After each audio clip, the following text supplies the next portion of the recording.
બુઢા. દેવર્ષિ નારદે જોયું કે કલિકાલનો પ્રભાવ એવો છે. તીર્થોમાં તો શાંતિ ન મળી, બરાબર, શહેરોમાં તો શાંતિ ન દેખાણી, બરાબર, પણ તીર્થોમાં શાંતિ નહીં.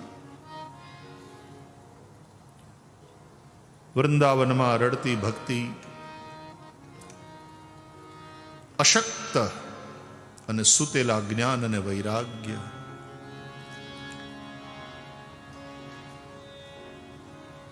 દેવર્ષિ નારદે ભક્તિના દુઃખને જોઈ નક્કી કર્યું, આ ભક્તિ જે રડે છે એને હસતી અને નાચતી જોવી છે મારે. આ જે જ્ઞાન વૈરાગ્ય સૂતેલા પડ્યા છે એને મારે જગાડવા છે, એને મજબૂત કરવા છે. અને જ્ઞાન અને વૈરાગ્ય સમેત આ ભક્તિને માત્ર વૃંદાવનમાં નહીં, ઘરે ઘરે અને જને જને દરેક વ્યક્તિએ જ્ઞાન, ભક્તિ અને વૈરાગ્યની મારે સ્થાપના કરવી છે. જો હું આટલું ન કરું તો હું હરિનો દાસ નહીં. દેવર્ષિ નારદ ભક્તિ માર્ગના આચાર્ય છે. એમણે પ્રતિજ્ઞા કરી. આકાશવાણી થઈ, નારદજીને કહ્યું, તમારો ઉદ્યમ, તમારો આ પ્રકલ્પ, તમારો આ સંકલ્પ, તમારો આ પ્રયાસ સફળ થશે, એના માટે થઈને તમે સત્કર્મ કરો. સત્કર્મ શું એ સંતો તમને સમજાવશે. નારદજી અનેક સંતોની પાસે ગયા છે. પૂછ્યું, એવું કયું સત્કર્મ કરું જેથી કરી ભક્તિનું દુઃખ દૂર થાય, જ્ઞાન વૈરાગ્ય જાગે, જ્ઞાન વૈરાગ્ય સમેત ભક્તિ ઘરે ઘરે અને જને જને સ્થાપિત થાય. આપણે મંદિરો બનાવીએ અને ઘરમાંથી નીકળીને મંદિરમાં જઈએ, એ શા માટે? મંદિરોની જરૂર છે, પણ શા માટે? કે આપણું ઘર મંદિર બને એ માટે. આપણા ઘરમાં સત્ય સ્વરૂપ પરમાત્માનો વાસ થાય, આપણા ઘરમાં આનંદઘન ભગવાનનો વાસ થાય, આપણા ઘરમાં ભગવાન શાંતાકારમ છે, એટલે શાંતિ ઘરમાં જળવાય. ભગવાન પ્રેમનો સાગર છે, લવ ઇઝ ગોડ એવું કહો છો ને તમે, તો ઘરમાં પરસ્પર પ્રેમ જળવાય. તું પ્યાર કા સાગર હૈ, તું પ્યાર કા સાગર હૈ, तेरी एक बूंद के प्यासे हम, तेरी एक बूंद के प्यासे हम, तो प्यार का सागर है, तो प्यार का सागर है. मानस ने प्रेम की प्यास हो, प्रेम स्वयं में एक प्यास है. लोगों को प्रेम की प्यास, જ્યાંથી પ્રેમ મળે ને ત્યાં માણસ જાય. જ્યાં પ્રેમ જ ન હોય, આવ નહીં આદર નહીં, નહીં નૈણોમાં નેહ, વો ઘર કબૂ ન જાઈએ, ભલે કંચન વરસે મેહ. જ્યાં આવ નહીં આદર નહીં, નહીં નૈણોમાં નેહ. તમને જોવે ને તરત પ્રસન્ન થઈ જાય, આવો આવો આવો આવો આવો, વેલકમ વેલકમ વેલકમ. ઘણા બધા વખત પછી ધન ઘડી ધન ભાગ મારા બાપ, ભલે પધાર્યા.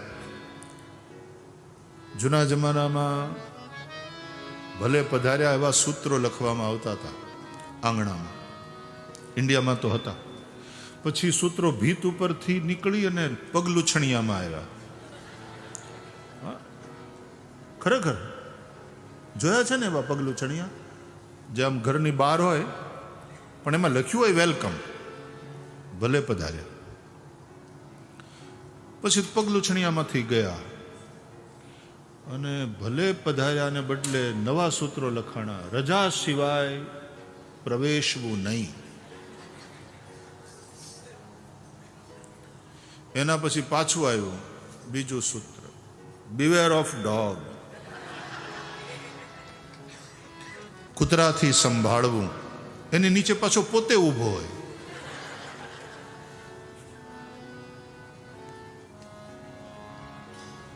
એટલે એને ઘરે જાઓ તો એક સમય આવો આવો એવું સંભળાતું હતું, એને બદલે હવે વાવ વાવ સાઉન્ડ બદલાઈ ગયા આખા.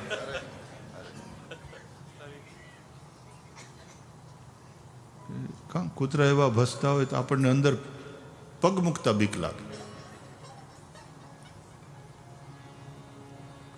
પ્રેમનો ભૂખ્યો છે માણસ. જ્યાં એને પ્રેમ મળે ત્યાં દોડીને જાય. ઘરમાં પ્રેમ નહીં મળે તો બહાર જશે, પણ પ્રેમ જોઈએ, પ્રેમ ખપે. પ્રેમ એ માણસની મૂળભૂત જરૂરિયાત છે. પ્રેમ વિના નહીં જીવાય. એમ પ્રેમ એ પરમાત્મા છે, એના વિના નહીં જીવાય.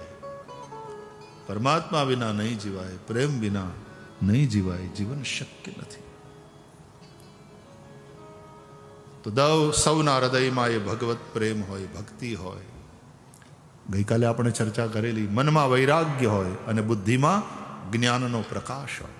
તો જ્ઞાન, ભક્તિ અને વૈરાગ્ય એ ત્રણેયની જરૂર છે. ભક્તિ એટલે अनंत प्रेम. प्रेम जब अनंत हो गया तो रोम रोम संत हो गया. देवालय हो गया बदन, हृदय महंत हो गया. प्रेम जब अनंत हो गया तो रोम रोम संत हो गया. પછી એનું શરીર એ જ મંદિર. તો આપણે મંદિર બનાવીએ, મંદિરમાં જઈએ, પ્રાર્થના કરીએ. મંદિરોની જરૂર છે, પણ મંદિર બનાવવાનો ઉદ્દેશ્ય શું છે? કે આપણું ઘર મંદિર બને, આપણું આ શરીર મંદિર બને. ગામડામાં વડીલો એવું બોલાવતા નનકોડા છોકરાને, પાઠ ભણાવતા. હું પણ તમને બોલાવું, ચાલો બોલજો બધા. આમ આમ બરડો સીધો કરીને બેસો તો નિશાળના ડાયા ડમરા છોકરાની જેમ, અને મોપાટ લ્યો. હું જે બોલાવું એ બોલો. બોલો. ઘરમાં ઘર,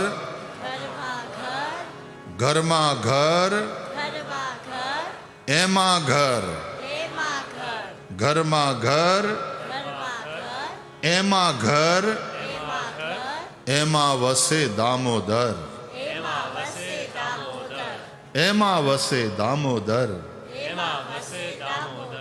ઘરમાં ઘર, એમાં ઘર, એમાં વસે દામોદર. કઈ સમજાણું? એક ઘર છે, એ ઘરમાં બીજું ઘર, ઘરમાં ઘર, એમાં પાછું ત્રીજું ઘર, ઘરમાં ઘર, એમાં ઘર, અને એમાં વસે દામોદર. ભગવાન એમાં વસે છે. ક્યાં રહે છે પ્રભુ? કે એક મોટું ઘર. કયું? આ વિશ્વ. આ વિશ્વ એક મંદિર છે. મંદિર તારું વિશ્વ રૂપાળું, સુંદર સર્જન હારા રે. નહીં પુજારી, નહીં કોઈ દેવા, નહીં મંદિરને તાળા રે.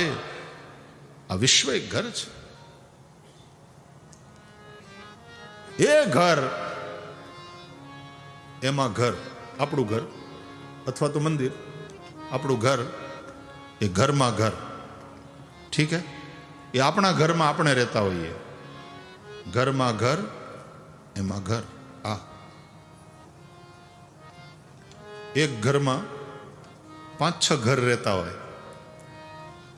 દાદા હોય, દાદી હોય, મમ્મી હોય, પપ્પા હોય, ને એક છોકરું હોય કે 2 છોકરા હોય. એ 5-6 જણા રહેતા હોય. એક ઘરમાં 5-6 ઘર.